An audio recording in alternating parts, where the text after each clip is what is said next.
Exodus chapter 39. They made specially woven garments for ministry in the sanctuary, and the holy garments for Aaron, from the blue, purple, and scarlet yarn, just as the Lord had commanded Moses. Bezalel made the ephod of gold, of blue, purple, and scarlet yarn, and of finely spun linen. They hammered out thin sheets of gold, and he cut thread from them to interweave with the blue, purple, and scarlet yarn and the fine linen in a skillful design. They made shoulder pieces for attaching it. It was joined together at its two edges. The artistically woven waistband that was on the ephod was of one piece with the ephod, according to the same workmanship of gold, of blue, purple, and scarlet yarn, and of finely spun linen, just as the Lord had commanded Moses. Then they mounted the onyx stones surrounded with gold filigree settings, engraved with the names of Israel's sons as a gem cutter engraves a seal. He fastened them on the shoulder pieces of the ephod as memorial stones for the Israelites, just as the Lord had commanded Moses. He also made the embroidered breastpiece with the same workmanship as the ephod of gold, of blue, purple, and scarlet yarn, and of finely spun linen. They made the breastpiece square and folded double, 9 inches long and 9 inches wide.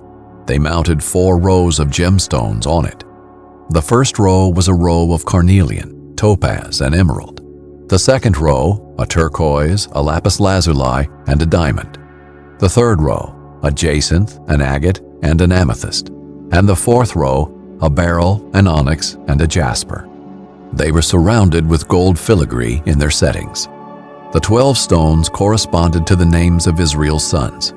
Each stone was engraved like a seal, with one of the names of the 12 tribes. They made braided chains of pure gold cord for the breastpiece. They also fashioned 2 gold filigree settings and 2 gold rings, and attached the 2 rings to its 2 corners. Then they attached the 2 gold cords to the 2 gold rings on the corners of the breastpiece. They attached the other ends of the 2 cords to the 2 filigree settings, and in this way they attached them to the ephod shoulder pieces in front. They made 2 other gold rings and put them at the 2 other corners of the breastpiece on the edge that is next to the inner border of the ephod. They made 2 more gold rings and attached them to the bottom of the ephod's 2 shoulder pieces on its front, close to its seam, above the ephod's woven waistband. Then they tied the breastpiece from its rings to the rings of the ephod with a cord of blue yarn, so that the breastpiece was above the ephod's waistband and did not come loose from the ephod. They did just as the Lord had commanded Moses. They made the woven robe of the ephod entirely of blue yarn. There was an opening in the center of the robe, like that of body armor, with a collar around the opening, so that it would not tear. They made pomegranates of finely spun blue, purple, and scarlet yarn on the lower hem of the robe. They made bells of pure gold and attached the bells between the pomegranates, all around the hem of the robe between the pomegranates, a bell and a pomegranate alternating all around the lower hem of the robe to be worn for ministry. They made it just as the Lord had commanded Moses. They made the tunics of fine woven linen for Aaron and his sons.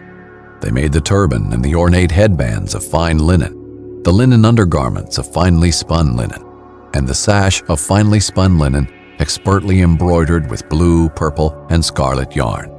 They did just as the Lord had commanded Moses. They made a medallion, the holy diadem, out of pure gold, and wrote on it an inscription like the engraving on a seal, "Holy to the Lord." They attached a cord of blue yarn to it in order to mount it on the turban, just as the Lord had commanded Moses. So all the work for the tabernacle, the tent of meeting, was finished. The Israelites did everything just as the Lord had commanded Moses.